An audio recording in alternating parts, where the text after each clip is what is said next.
السلام عليك يا صار الله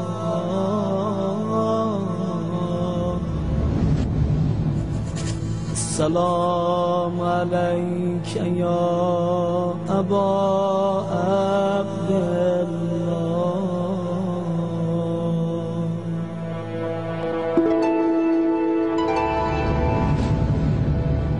يا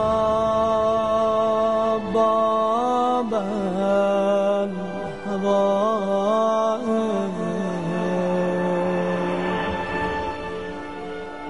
يا حسين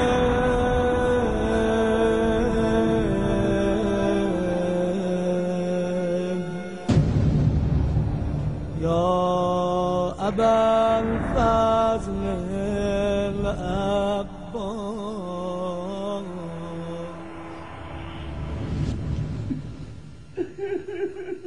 گفتن یکی از آقایان اهل منبر اسمش یادم رفت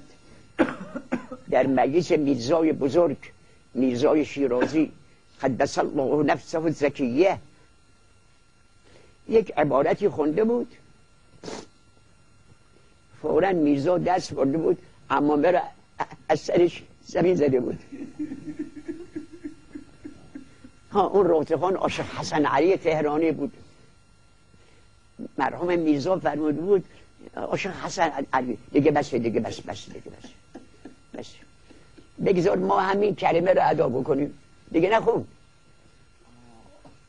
اون کلمه چه بود که میرزا عمامه زد به زمین اون کلمه این بود گفت دخلت زینب علی النسیان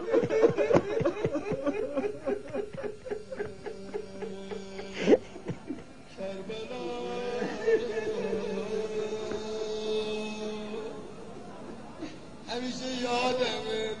وقتی روضه حضرت زینب سلام الله علیها رو میخوندم حضرت الله سیممه امامش رو زمین میزد